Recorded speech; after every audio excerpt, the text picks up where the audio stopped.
What's up, everybody? This is Tech G back with another video to help you successfully pass the CompTIA A+ 1202 certification exam. So let's get into it. You're studying for the CompTIA A+ 1202 exam and you've come across objective 1.7. Now, at first glance, this can look intimidating because you're dealing with words like domain join versus workgroup, DNS, proxies, and VPNs, and all of that can make it feel like you're already knee-deep in networking. But don't worry, in this video, I'm going to walk you through everything that you need to know so that you can pass this exam like a boss. So with that being said, let's go.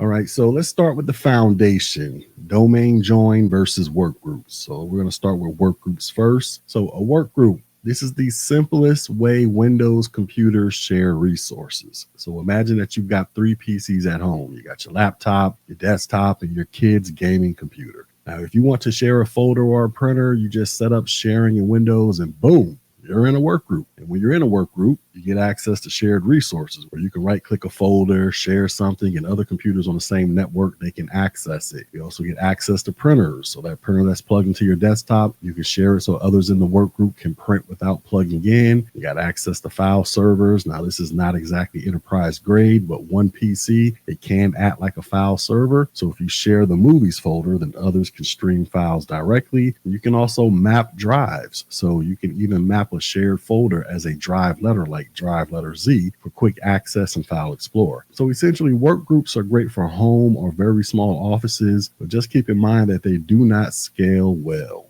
All right, so next we have what is called a domain. So imagine a company that has 200 employees. Each person needs access to email, files, and printers. Now, managing this with work groups, that will be just pure chaos, and that's why we have domains. So a domain is basically controlled by what is called a domain controller that's usually running Windows Server with Active Directory. And when you log into your computer, you have to enter in a username and password, which is then verified by the domain controller. And also IT admins, they can push settings, manage security, and decide who has access to what. And then you also get access to shared resources, printers, and map drives, and all of that can be managed centrally. So for the exam, just remember this right here. When it comes to a work group, we're talking about peer-to-peer local sharing. When it comes to a domain, we're talking about centralized management that is typically found in enterprise environments. All right, so let's move on and talk about local operating system firewall settings. So every Windows PC has a built-in firewall. And you can think of this like the bouncer at a club where it decides which applications get in and which ones stay out. So when it comes to all of this, you got application restrictions and exceptions. So by default, Windows Firewall, it blocks a lot of incoming connections. But what if you install a game server or you need to run remote desktop? Well, you're going to have to create what is called an exception. An example of this could be you're allowing port 3389 to be open so you can do some remote desktop stuff, or you're letting a specific application like Steam through the firewall. And when it comes to configuration, well, you can configure firewall settings through the control panel, then going to Windows Defender Firewall, or you can go to the Windows Security app and then go to Firewall and Network Protection. Now, when it comes to the exam, you need to expect scenarios like this. There might be a question on there that says something like a user cannot connect to a shared folder until you configure what? And the answer is going to be you're going to need to allow file and printer sharing through the firewall.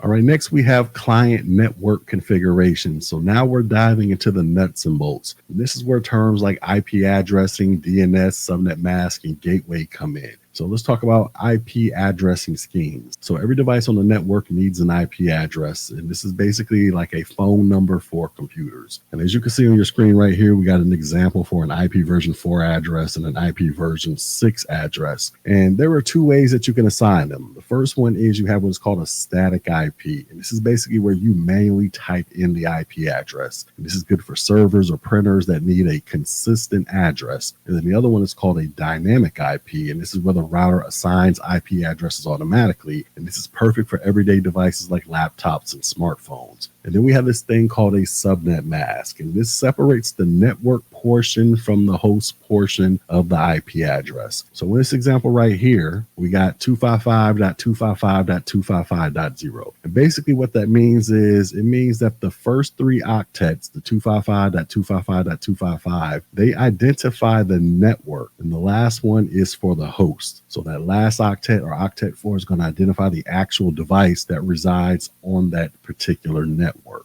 So as we can see in this example right here, we got 192.168.10. Well, this is actually the network in this scenario in .10. This identifies this particular computer that resides on this network. And then we have what is called the default gateway. You could think of this as the doorway to the internet, and this is usually your router's IP address, because without it, your computer will not be able to get online. And then we also have what are called DNS settings, or domain name system settings. And basically the DNS, this is the phone book of the internet. So instead of remembering 142.250.72.14, you could just simply type in google.com so that you can get to google.com. And anyways, this is usually set up automatically by your ISP or your router, but you can change it manually, like using Google's DNS 8.8.8.8. All right, so let's move on and talk about establishing network connections. So your PC can connect in several ways. So let me go over them one by one. The first is a wired connection, and this is your classic Ethernet cable. It's still the fastest and most reliable option. You essentially just plug in your Ethernet cable and off to the internet you go. Then you have your wireless connection, and Wi-Fi is everywhere. And you'll connect through the Wi-Fi menu in Windows by entering the SSID, or the network name, and then entering a password so you can get access to that network. You also have a VPN, or a virtual private network. So think of this as a secure tunnel over the internet. And companies, they use VPNs so employees can connect to the corporate network from home. So an example of this would be you're chilling at Starbucks and you open Cisco AnyConnect or Windows VPN, you log in, and now you're virtually inside of your office network. And then you also have what is called a wireless wide area network, or cellular internet connectivity. So if you got a laptop with a SIM card, or you tether your phone, you're essentially using wireless wide area networks. And this is handy for those of y'all who are out there constantly on the road. All right, next, let's talk about proxy settings. So sometimes organizations do not let you connect to the internet directly. Instead, your traffic gets sent through a proxy server. And how to set all this up, you go into your settings, go to network and internet, and then go to proxy. Now, this can be automatic via a PAC file, or manually by way of an IP or port number, how you go about setting these up. And basically, proxies, they can filter content, log traffic, and they can bypass restrictions that are on your network.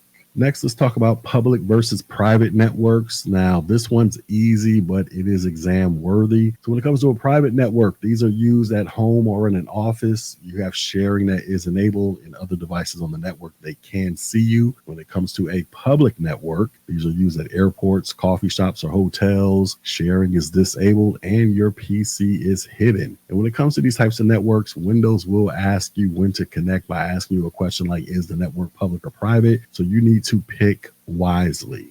All right, next we have File Explorer navigation. So Windows uses paths to access shared resources, and you have two main types. The first one is called UNC, or Universal Naming Convention. And this is what you see right here with the / computer name / shared folder. And then you have what is called a map drive. And this assigns that UNC path to a drive letter like Z, which is easier for users. So basically, instead of you typing this into your computer to get to this shared folder, you could just simply go to the Z drive that has been mapped to this shared folder. All right, next we have metered connections and limitations. So sometimes you're on a cellular hotspot or limited data. Well, that's where metered connections come in. And basically, Windows, it will limit background data usage. It'll pause updates and reduce synchronization. And you can also enable this under your Wi-Fi settings by going to your Wi-Fi settings and setting it as a metered connection. So when it comes to the exam, just remember this. Metered, this basically equals reduced data usage. All right, so let me go ahead and wrap all this up for you by giving you a quick recap. So we talked about domains and work groups. So remember, domains, this is centralized management, whereas work groups, this is peer-to-peer connections. When it comes to firewalls, these things control what applications can access your PC. When it comes to IP addresses, DNS, subnet, and gateways,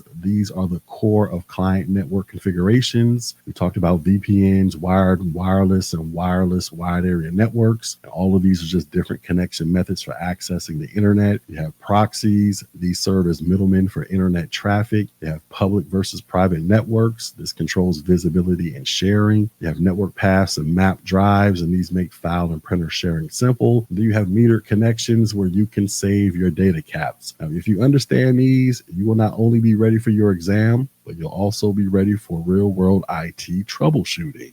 All right, so now that we got that out of the way, let's go ahead and do some check on learning. So our first question is, a company with 200 employees wants centralized user account management, group policies, and shared resource access across all devices. Which setup would best meet their needs? Would this be a work group, a domain, a peer-to-peer network, or an ad hoc Wi-Fi?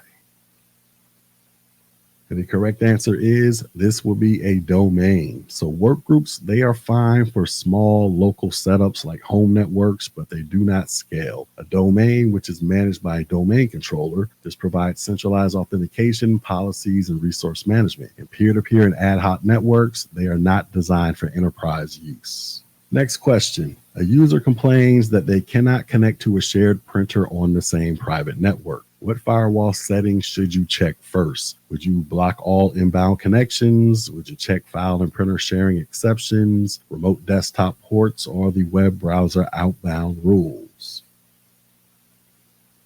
And the correct answer is you're going to check file and printer sharing exceptions. So Windows Firewall, it blocks many incoming connections by default. So to allow other devices to use your shared printer, you must enable the file and printer sharing exception. Remote desktop, this is unrelated. And blocking all inbound traffic, this would prevent most connections, not just printers. All right, and our final question is, a technician is configuring a Windows PC with the following settings. It has an IP address of 192.168.1.50, a subnet mask of 255.255.255.0, a gateway of 192.168.1.1, and a DNS of 8.8.8.8. What type of IP configuration is being used here? Is this an automatic IP configuration, a PIPA, proxy configuration, or a static IP? And the correct answer is this is a static IP address. So when you manually enter the IP address, the subnet mask, the gateway, and the DNS, that's a static IP configuration. DHCP, or Dynamic Host Configuration Protocol, this assigns addresses automatically. A PIPA, which stands for Automatic Private IP Address, is self-assigned when the DHCP fails. And proxy configurations, they control internet traffic routing, not local addressing.